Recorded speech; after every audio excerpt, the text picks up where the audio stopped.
Aujourd'hui, André Berkoff reçoit François Gervais, le physicien et essayiste et auteur de ce nouveau livre, Le déraisonnement climatique, le grand déni énergétique. C'est aux éditions de l'Artilleur. Bonjour. Bonjour.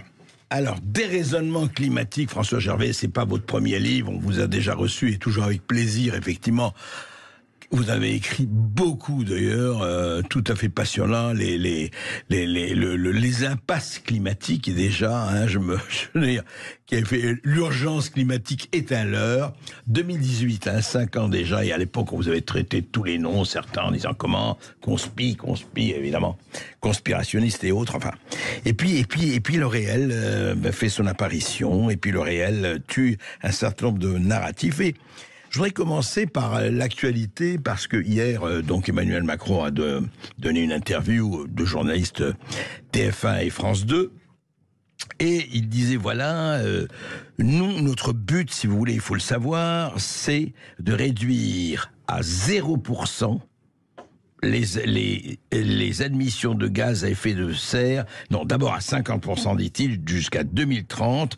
Nous voulons faire une écologie à la française, nous voulons réduire nos émissions de CO2, nous voulons sortir du charbon alors qu'on en a encore, nous voulons électrifier les véhicules, terminer les thermiques, etc., etc. Nous construisons, vous savez, les usines à batterie. Et vous dites, attendez, peut-être que, et je cite le sous-titre de votre livre, François Gervais, climat, énergie, ressources, revenir à la science pour éviter la ruine. Or, on écoute des responsables politiques qui, au nom de la science, disent voilà ce qu'on doit faire. Qu'est-ce que ça vous inspire ? La France, actuellement, émet effectivement des gaz à effet de serre. On va se fixer sur le CO2 qui est le principal, finalement. Bien sûr, oui. Si on compare les émissions de la France, là je reprends les chiffres du GIEC, attention. Du GIEC, oui, je reprends les chiffres du GIEC. Oui, d'accord. Pour pas provoquer polémique Prenons les chiffres du GIEC. Inutile. Ouais. En fonction de ça, la France augmente la concentration de CO2 dans l'atmosphère de 1/20 millième par an. 1/20 millième par an, la France. Autrement dit, il faudrait faire ça pendant 20 000 ans pour que ça commence à avoir un impact, qu'on fasse ou qu'on fasse pas. 1/20 millième par an. Depuis... Enfin, ces dernières années, quoi. Enfin, c'est à peu près constant. 1/20 millième par an, oui, c'est intéressant déjà. Oui. Alors bon, on peut toujours faire, mais dire que ça aura de l'impact, oui, dans 20 000 ans. À force. Mais alors pourquoi mais on ne parle que de ça. On dit voilà tout ce qu'il faut faire. Oui. Regardez ce qui se passe par exemple quand on dit juste un mot. Mais je voudrais vraiment que vous réagissiez puisque c'est un terrain que vous connaissez bien. Vous savez actuellement c'est le prix de l'essence et quand on dit à l'État pourquoi, et on l'a dit à Emmanuel Macron, pourquoi vous ne baissez pas les taxes de l'État qui sont presque 50% et presque plus sur l'essence à la pompe. Il dit non, on ne va pas toucher à ça. Est-ce que c'est pourquoi on ne va pas détaxer les énergies fossiles, c'est un péché. C'est quoi l'idéologie derrière tout ça ? Ça rapporte 40 milliards par an à l'État. Donc, bon. Oui, pas mal. Bon. Oui. Alors, si vous avez évoqué les véhicules électriques, les batteries, là encore, on va reprendre les chiffres du GIEC. Je prends le paragraphe D.1.1 du résumé à l'attention des décideurs du dernier rapport AR6 du GIEC. Il nous dit « Chaque 1000 milliards de tonnes de CO2 envoyées dans l'atmosphère réchaufferait la Terre », alors il donne une fourchette d'incertitude de 233% quand même, enfin, la meilleure estimation qu'il donne, ça serait 0,45 degrés si on envoyait 1000 milliards de tonnes de CO2 dans l'atmosphère. Alors, dans l'atmosphère, il y en a 3300 milliards de tonnes. Bon, actuellement, de CO2. Actuellement. Autrement dit, si on voulait doubler, ça réchaufferait la planète de 1,5 degré. Mais doublement, c'est pas pour tout de suite, dans la mesure où l'augmentation mondiale, c'est 0,5% chaque année, mesuré à l'observatoire de Mauna Loa, par exemple. Donc, parce que toutes nos émissions ne restent pas dans l'atmosphère. Ça, c'est très important de le dire. Oui. Il n'y en a que 44% qui restent dans l'atmosphère, et ça, c'est encore dans le rapport du GIEC, et 56% qui vont profiter en particulier à la végétation, aux plantes nutritives et aux planctons marins également. Oui, on oublie parce que les gens pensent que le CO2, ce n'est que absolument que c'est ignoble, enfin que c'est polluant. Le CO2 sert aux plantes, ça sert à la vie, quoi. C'est ce que nous expirons, le CO2. Et dans notre haleine, il y a 20 fois plus de CO2 que dans l'atmosphère. Dans notre haleine. Quand nous expirons, il y a 20 fois plus de CO2 que dans l'atmosphère. Alors, pour la voiture électrique, on peut donc reprendre ce petit calcul. Prenons l'exemple d'une voiture qui émet 100 grammes de CO2 au kilomètre, qui est, qui n'a pas encore de malus, mais ça se trouve juste à la limite pour l'instant. Considérons 1 million de ces voitures qui parcourent chacune 100 000 kilomètres. 1 million de voitures chacune qui parcourent chacune 100 000 km. D'accord. Et réchaufferont la planète, avec les chiffres du GIEC, de 2 millionièmes de degrés. Ah ben, voilà les chiffres. Enfin, je veux dire, je reprends les chiffres du GIEC à dessein pour ne pas me faire accuser d'eux. Non. Et Dieu sait si les chiffres du GIEC sont contestés. Enfin, c'est autre chose. On pourrait chatouiller les derniers digits, oui.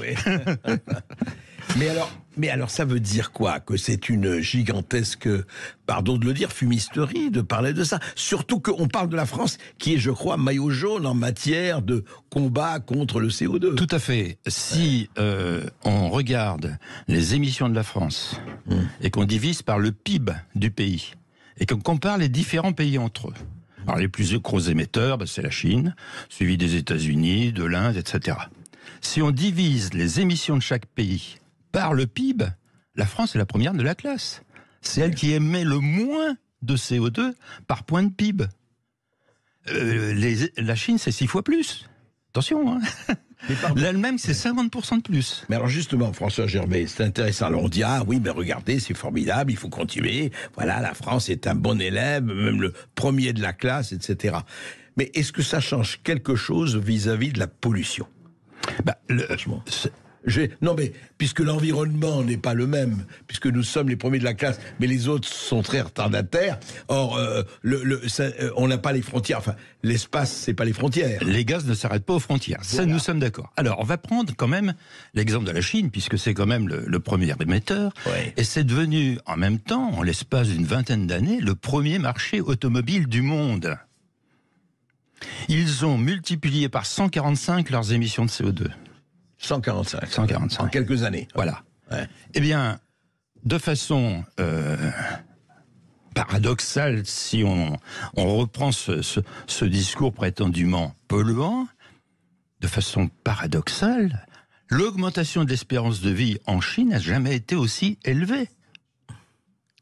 Alors certes, la révolution culturelle avait fait des ravages, hein, ça, bien sûr, mais ça ne suffit pas à expliquer. Maintenant, je veux dire, la proportion de Chinois qui vivent très vieux, ce qui n'est pas ça poser problème, parce que comme ils ont lu longtemps la politique de l'enfant unique, c'est un problème de... Et là, vraiment, la Chine a atteint des records de longévité. Ah oui, tout à fait. Le Japon également, d'ailleurs, et la Chine aussi. Et pourtant, ils sont devenus le premier marché automobile au monde. Donc, il faudrait quand même faire attention aux choses un peu toutes faites et travailler un petit peu les dossiers avant de mettre ça sur la place publique. C'est pas très sérieux. Donc vous parlez justement, c'est le titre de votre livre, de déraisonnement climatique. Alors, vous analysez, d'ailleurs, et je le recommande vraiment ce livre parce que vous dites énormément de choses justement sur ce grand défi énergétique et encore une fois, on ne parle que de ça puisque, encore une fois, Emmanuel Macron, le président Macron, axe tout son effort, il l'a encore dit hier soir, sur justement la transition énergétique. La transition énergétique, c'est là, il faut bon. Mais c'est quoi? C'est idéologique, c'est politique, ce déraisonnement. Ça vient de quoi? Parce que c'est un formidable business. Et évidemment, comme dans tout business, il y en a qui en profitent. Bien sûr. En particulier, ceux qui sont dans le tout électrique, depuis la production de l'énergie jusqu'à son utilisation. Il est évident qu'ils ont intérêt, bien sûr, c'est un marché pour eux, bien sûr. Bien sûr. Par exemple. Alors, on va continuer à en parler juste après cette petite pause. Ensuite, on aura nos auditeurs. Et on va continuer à faire l'inventaire un peu de tout cela. On continue de parler de transition énergétique sur Sud Radio avec François Gervais qui est notre invité de ce face-à-face du jour et avec vous aussi au 0826 300 300. À tout de suite sur Sud. Oui, l'artilleur qui fait effectivement un très bon travail du point de vue des essais.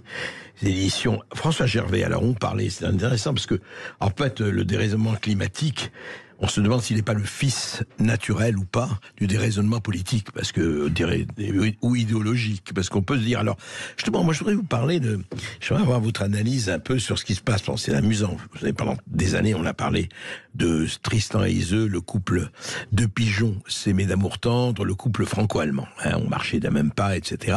Et aujourd'hui, on entend encore Macron qui dit oui, non, on va pas faire comme les Allemands. Eux, ils ont fermé tout le nucléaire. Nous, on sait très bien qu'on avait toute cette avance. On l'a perdu, mais enfin, on va la rattraper. Soi-disant, on va fermer les centrales à charbon. L'Allemagne, actuellement, avait fermé toutes ses centrales à charbon, est en train les éoliennes, c'est en train de se démonter, et ils veulent revenir au charbon et au gaz. Nous achetons, comme on sait, et vous le savez mieux que personne, c'est très intéressant, nous achetons du gaz de schiste à l'Amérique à des prix prohibitifs, alors qu'on n'a pas le droit chez nous, très bien. Et le gaz indien, qui est du gaz russe raffiné, etc., etc., etc. Cette espèce je dirais, de déraisonnement, même dans les investissements, ça tient à quoi? Enfin, je m'amuse toujours quand je regarde les bus qui circulent à Tours. Il y a marqué éco-bus, roule au gaz naturel. Mais le gaz naturel, c'est un gaz à effet de serre. C'est absurde. On prétend décarboner, mais on utilise le gaz naturel. Mais malgré l'adjectif naturel dont il se prévaut, c'est un gaz à effet de serre.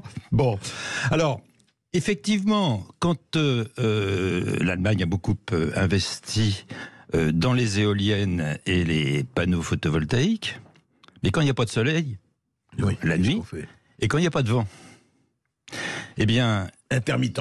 Voilà. Alors non seulement ils ont ouvert des centrales au charbon, pire, des centrales à lignite, qui est vraiment le plus sale possible, et ils brûlent du gaz. Autrement dit, on prétend décarboner avec ces énergies intermittentes. En réalité, on a besoin, dans des proportions importantes, parce que les facteurs de charge sont pas si élevés que ça, donc on est obligé finalement de compenser en brûlant, bah oui.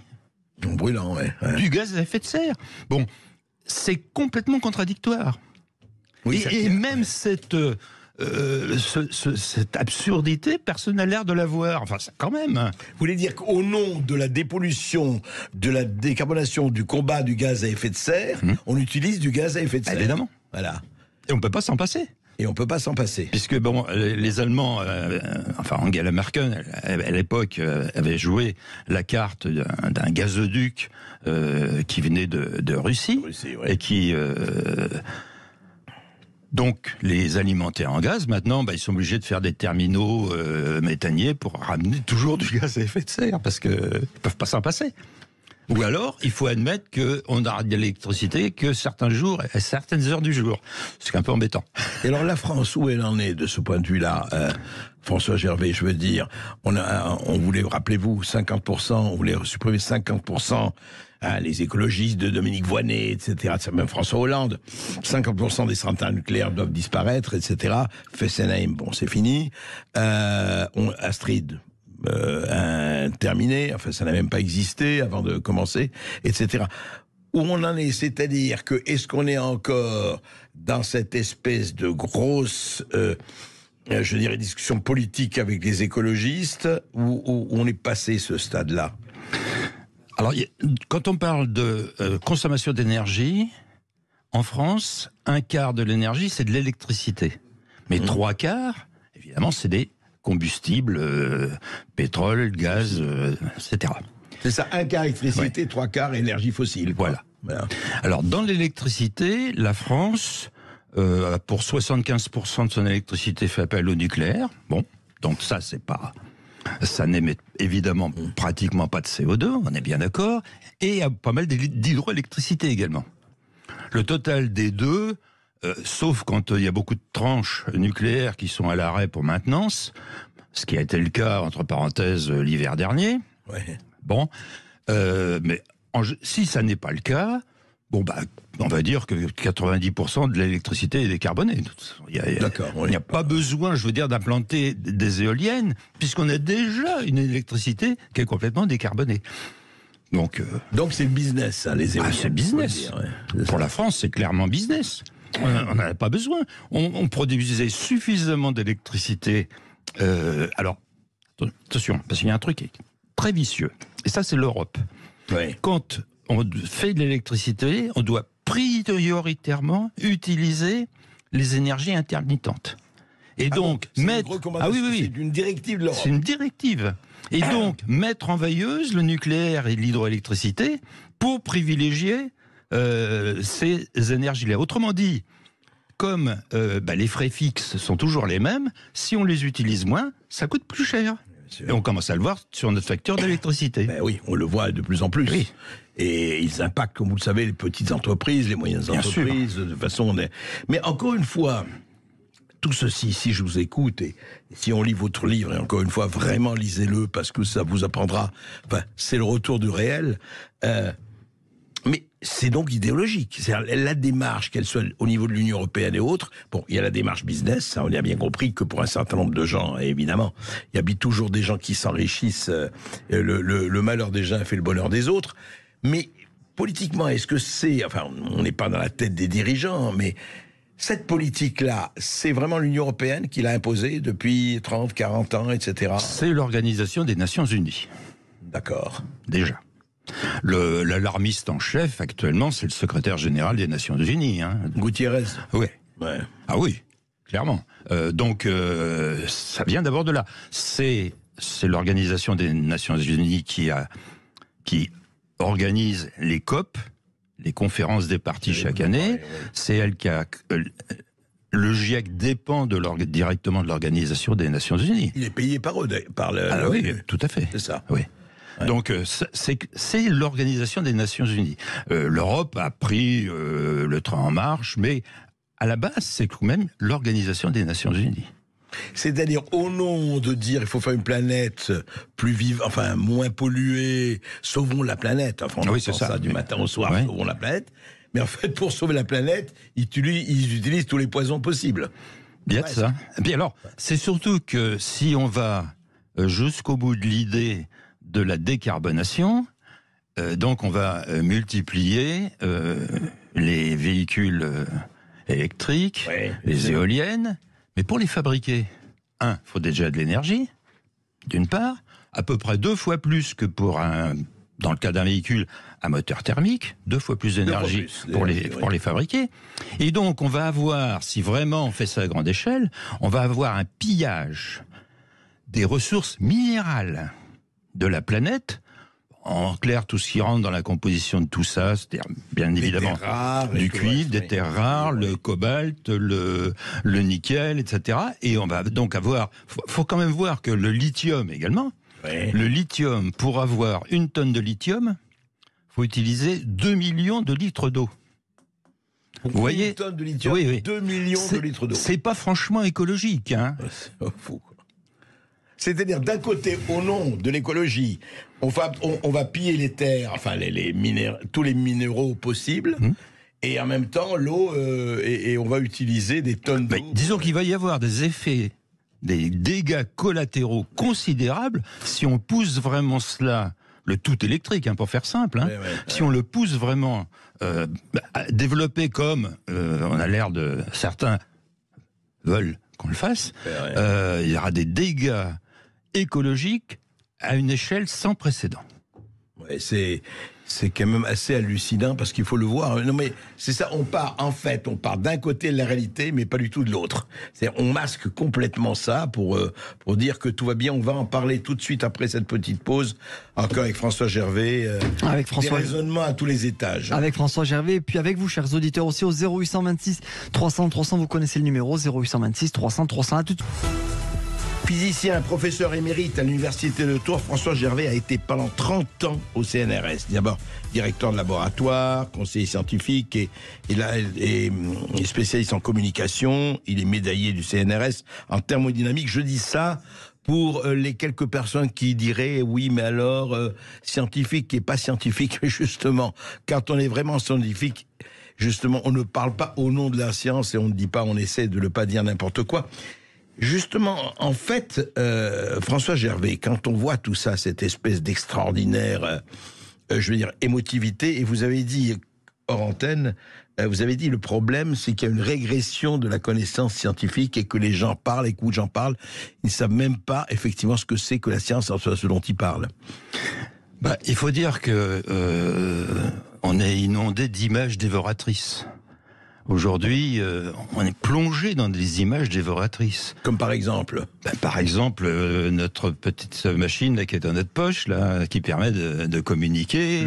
L'iPhone, le portable, bien sûr, etc. Bien sûr.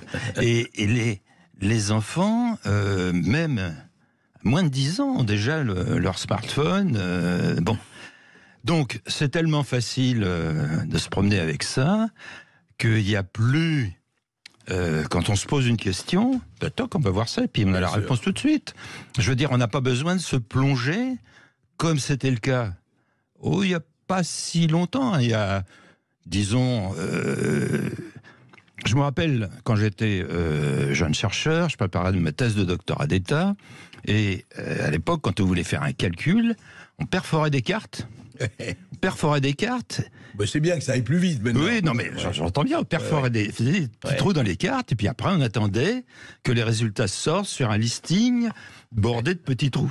Donc c'était comme ça. Ça, c'était il y a 50 ans. Mais aucun d'entre nous n'aurait imaginé que maintenant, en quelques pressions du doigt sur un écran tactile, ça y est, on aurait la réponse. Ça a complètement changé de ce point de vue-là. Alors, c'est un bien à un certain point de vue. Hein, c'est pas, il ne s'agit pas de mais dénigrer. Ça induit quelque chose d'autre. Bien sûr, ça. Bien sûr. Ouais.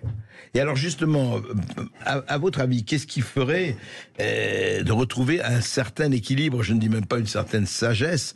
Vous disiez quelque chose, vous voyez, les gens qui disent 40%, alors que c'est 0,4%.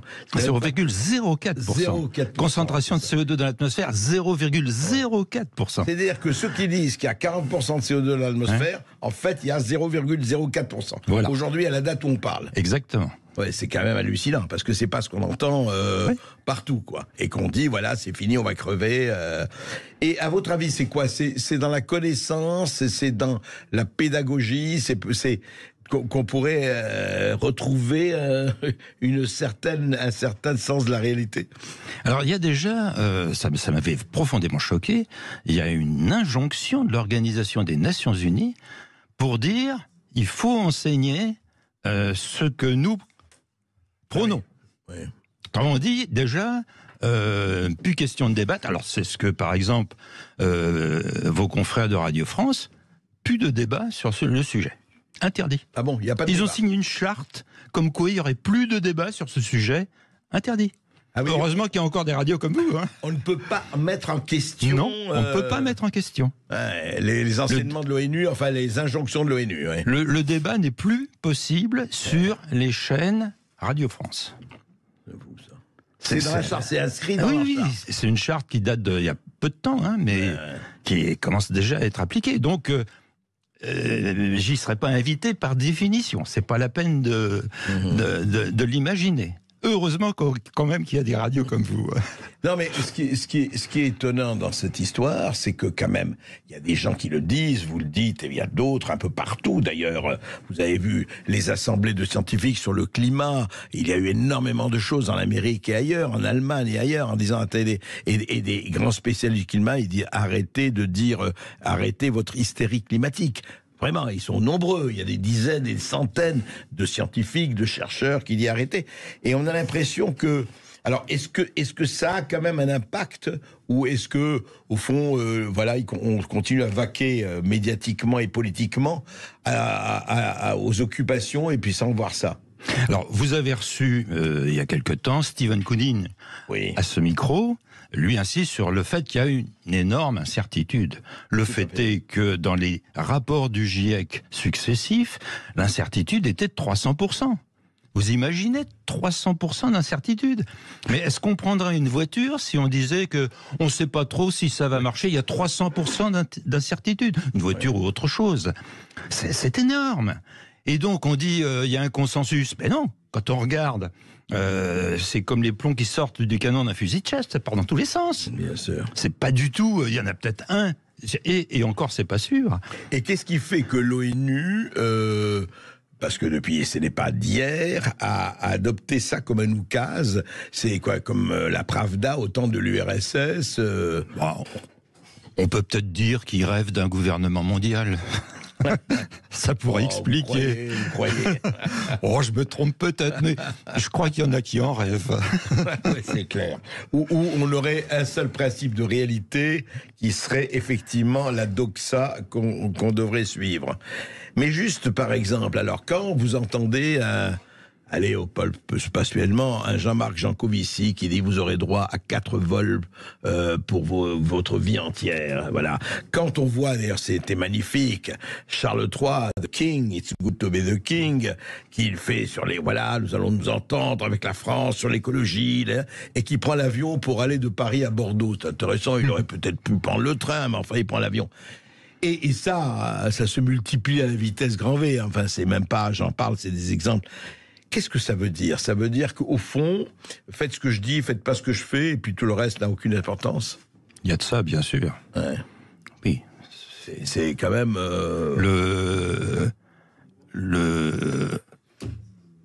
Michel de la Commission européenne a été pointé pour avoir un nombre de milliers de kilomètres en avion astronomique. Oui, Charles Michel, je Charles crois. Michel, oui, c'est ça, oui. Donc, oui. Oui, c'est-à-dire, il prône la dépollution, la décarbonation, etc., mais pas pour lui, quoi. Lorsque Jean Castex était Premier ministre, il s'était rendu aller voir les entreprises, très écologiste, il y est allé en train. Oui. Mais il est revenu en avion. Donc, son avion a fait un vol à vide pour aller le chercher. Oui, c'est formidable. En fait, il y a une dissociation totale de ce point de vue-là, quoi. Non, mais quand vous revenez à 0, alors, juste pour revenir, avant de prendre nos auditeurs, aujourd'hui, quand on parle de réchauffement climatique et de hausse de la température, et rappelez-vous, pour prendre des exemples, pour en parler pendant des heures, François Gervais, rappelez-vous qu'on disait qu'un certain nombre de villes côtières du monde allaient être noyées.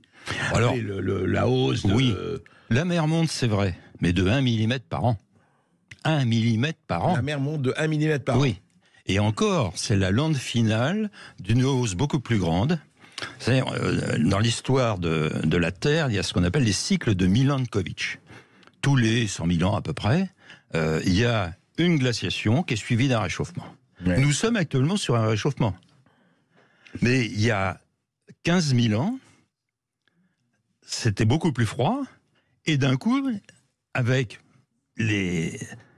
l'inclinaison de la Terre, les paramètres orbitaux de la Terre, parce que c'est ça à l'origine... Par rapport au Soleil, etc. Oui, bien sûr, font que la glace a fondu, et le niveau des mers est monté de 120 mètres.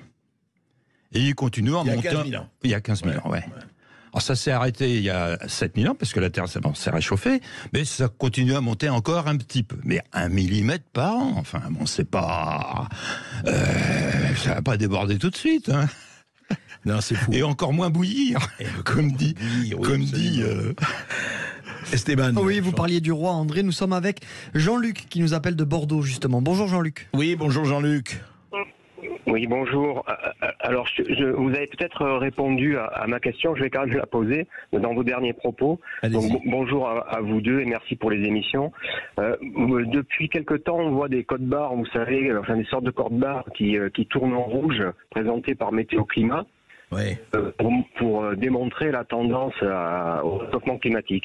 Oui. Donc moi, la question, elle est simple. Est-ce que c'est un vrai changement et un réchauffement climatique ? Est-ce que c'est dû, si c'est vrai, à un phénomène naturel et cyclique, pourquoi pas, ou alors est-ce que les médias surfent bien sur le sujet pour mieux orienter, politiser le problème, quoi. D'accord. Voilà. François Gervais. Je rappelle que le mot canicule date de l'époque romaine. C'est pas nouveau. Il y en aura toujours. Il y en a toujours eu et il y en aura toujours. De toute façon, c'est très intéressant d'aller voir le site Météo Paris.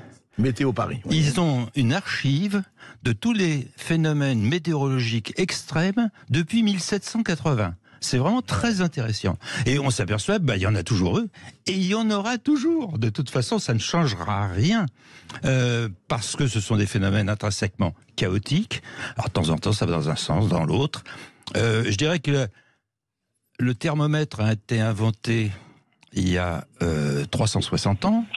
Le plus ancien thermomètre du monde montre un réchauffement. Depuis que le thermomètre est là. Pas un gros réchauffement, mais de plus d'1 degré quand même. Bon, donc, il est en Angleterre, Central England, donc il y a effectivement un réchauffement. Mais ce qui est au moins aussi intéressant, c'est qu'en même temps que le thermomètre, il y a eu 2 autres instruments qui ont été inventés, le baromètre et la lunette de Galilée. La lunette de Galilée a permis de voir qu'à cette époque-là, il n'y avait plus de taches solaires. Et il a fait nettement plus froid. Parce qu'il n'y avait plus de taches solaires. C'est bien documenté qu'il a fait froid. Enfin, c'est une période... Il y a 300 ans, ça. C'est ça. Donc, le soleil a des caprices aussi. Le plus important pour la météo, c'est la direction du vent. Bien sûr. Nos anciens, surtout s'ils étaient paysans, regardaient le baromètre et regardaient la girouette au sommet du clocher du village pour voir quelle était la direction du vent. Parce que, en France, c'est pas compliqué. Si le vent vient du nord, il fait plus froid. S'il vient du sud, il fait plus chaud. Et puis, s'il vient d'ouest, il pleut. C'est assez simple, finalement. Faut revenir à la girouette. Esteban. Oui, avant de reprendre Richard, qui nous appelle de Toulouse, on va marquer une courte pause dans ce face-à-face. Et puis, on reste avec François Gervais, bien sûr, qui vient pour son nouveau livre, le déraisonnement climatique, le grand déni énergétique. Et puis, avec vous, au 0826 300 300. À tout de suite, nous accueillons Richard, qui nous appelle de Toulouse. Bonjour Richard. Bonjour Richard, on vous écoute. Oui, Allô. bonjour à vous. Bonjour. Et oui, j'avais une question en fait. Oui, vous m'entendez? Très bien. Oui. Très bien. Je cherche du sens en fait à tout ça. Ouais. Et en fait, le seul sens que j'ai trouvé à ce jour, Monsieur Gervais me dira si pense que c'est plausible, c'est qu'en fait on est en train de nous préparer à de la frugalité. Moins d'avions, moins de voitures, et en fait on sent bien que moins de liberté aussi, parce que ça se rétrécit. Et en fait, je me dis que l'événement, c'est peut-être pas le réchauffement, mais c'est la crise de la dette avec un Occident qui n'arrive plus à s'étendre, qui n'arrive plus à étendre ses frontières pour amortir cette dette. Ouais. Et est-ce que ça serait pas là cette nouvelle religion qu'on essaie de nous faire avaler pour, on va dire, sauver la planète, mais en attendant, serrer la ceinture, entre guillemets, quoi. Voilà, sauver la planète et nous en haillons. Enfin, haillons, on a compris. François Gervais. Vous avez parfaitement raison. Cet auditeur a parfaitement raison, c'est ça. Alors, c'est assez curieux parce que l'idéologie communiste en URSS promettait l'abondance. Oui, bien sûr. Et avec des méthodes qui peuvent un peu ressembler à certains égards, mais ils promettaient l'abondance. Là, maintenant, c'est l'inverse. Oui, on vous promet la précarité. Voilà. Et que précarité, qu'on rebaptise sobriété, c'est plus chic. Hein. Bien sûr. Mais c'est extraordinaire, parce que c'est vrai, ce que dit Richard, c'est qu'on dit attention, regardez, il y a même l'histoire des voitures, suppression du permis pour les plus de 60 ans, ou en tout cas obligation, et pour les jeunes, etc. Enfin, on a l'impression, mais c'est vrai, il faut être, comment on dit, oui, sobriété, décroissance, décroissance, bien sûr, etc. Et c'est quoi, alors là, c'est le côté millénariste, un peu, c'est le côté... comment dirais-je, je ne sais pas, mystique. Enfin. Alors, il est un fait que en 2 siècles, la population de la planète a été multipliée par presque 10, par 8 précisément, alors que la dernière multiplication par 10, c'était pendant 2 millénaires. Donc c'est vrai qu'on est beaucoup plus nombreux. On est beaucoup plus nombreux parce que on a eu de l'énergie, bon marché, qu'on permet de développer les économies à une vitesse formidable, parce que l'espérance de vie a augmenté, le niveau de vie a augmenté grâce à l'énergie. Il faut bien voir que s'il y a eu la suppression de l'esclavage au niveau des États, au milieu du 19e siècle, c'est parce que ça coûtait moins cher d'alimenter en charbon la machine à vapeur que de nourrir les esclaves, tout simplement. Oui, bien sûr. C'était pas des considérations humanitaires, non, mais pas économiques, soyons clairs. Bien sûr. Mais oui. Alors, Esteban. On remercie Richard et on accueille Claude qui nous appelle des Pyrénées-Orientales, de Perpignan. Bonjour Claude. Bonjour Claude. Bonjour André Berkoff, bonjour à votre invité, Monsieur Gervais. Moi, je voudrais lui poser une question. En fait, vous vous souvenez de l'histoire de la datation du sphère du Christ de Turin. Donc, on a eu toutes les peines pour trouver la date possible d'un tissu qui remonte seulement à 2000 ans à peu près. Ouais. Et je voudrais savoir si on a la certitude scientifique que dans les temps très anciens qu'on a examinés, dans les carottes glaciaires qu'on a retrouvées, etc., est-ce qu'on a la certitude que la montée par exemple de la teneur en CO2 de l'atmosphère a précédé la montée de la température, ou bien est-ce que la montée de la température a précédé? Parce que là pour le sphère du Christ, on est à 50 ans près, mais je pense que quand on remonte à des milliers d'années, on doit avoir une précision encore moins grande. Donc, pour moi, je me demande quelle est la part de science exacte dans cela ou la part d'hypothèse. Votre question est très intéressante, mais on peut y répondre de façon assez simple. Aujourd'hui, on mesure de manière assez précise les fluctuations de température, et on mesure de façon assez précise aussi, par spectrométrie infrarouge, les fluctuations du taux de CO2 dans l'atmosphère. D'accord. Les deux courbes sont exactement parallèles entre elles. Et c'est le CO2 qui suit la température avec 6 à 9 mois de retard. Aujourd'hui. Aujourd'hui encore. Oui. Ouais. Alors bien sûr, sur les carottes de glace, on est bien d'accord que c'est également le cas. Mais c'était plus difficile à déterminer. Alors que là, aujourd'hui, on mesure très précisément la température et le taux de CO2. Et c'est bien les fluctuations de CO2 qui suivent les fluctuations de température. Merci Claude. Merci Claude. Et on accueille Jean-Paul qui nous appelle de Draguignan. Bonjour Jean-Paul. Bonjour Jean-Paul. Oui, bonjour André, bonjour à votre invité. Je voudrais... Personnellement, j'ai une pensée qui est plus politique, c'est-à-dire que j'imagine bien Emmanuel Macron et toute la Macronie se raccrocher à ce qu'on appellerait son réchauffement climatique pour essayer de continuer à garder le pouvoir, tout simplement parce que ils doivent bien constater qu'ils sont en perte de vitesse partout. Emmanuel Macron devient de plus en plus détesté dans le pays.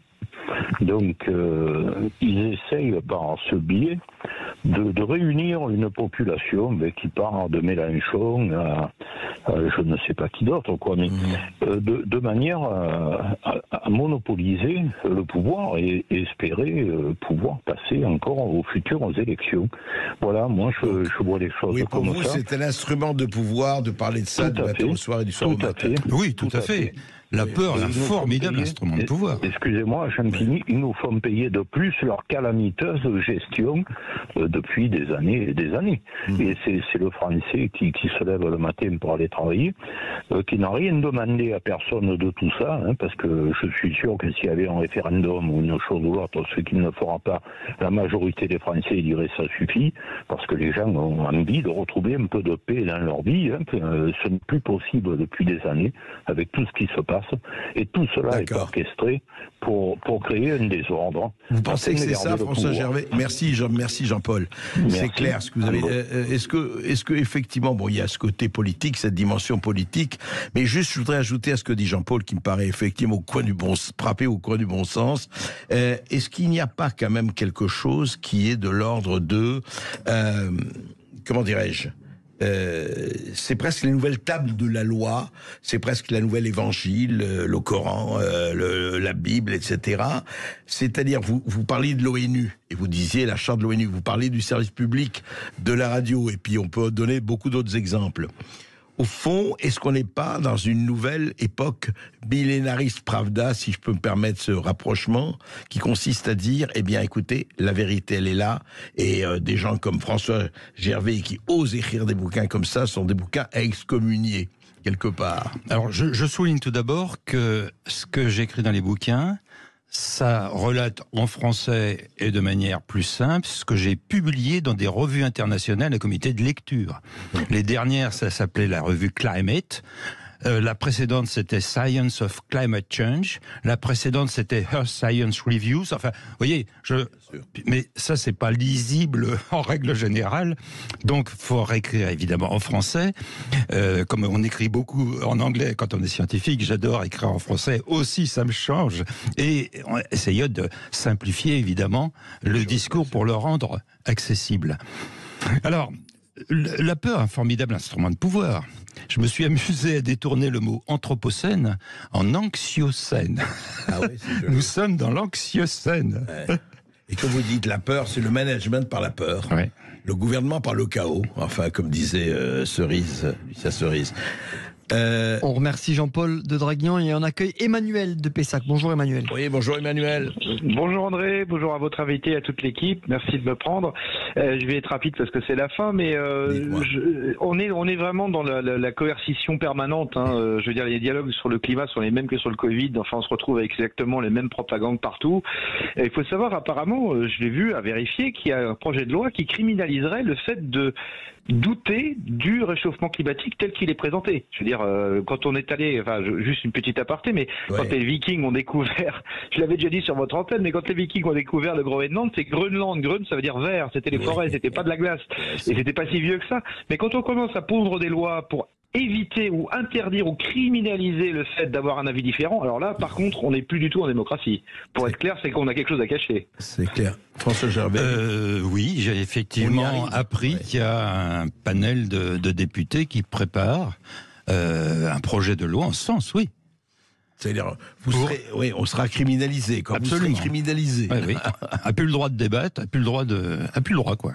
Mais alors j'espère que ça ne verra pas le jour, mais que sûr. le bon sens va quand même l'emporter. J'ai malheureusement des doutes. On peut craindre, effectivement, oui, on peut.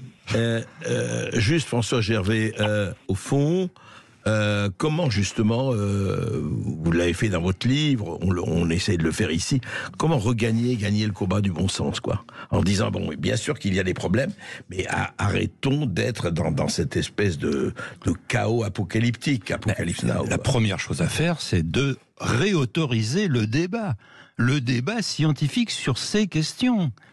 Car actuellement, c'est le mur, je veux dire. Donc, réautoriser, on a besoin du débat scientifique sur ces questions.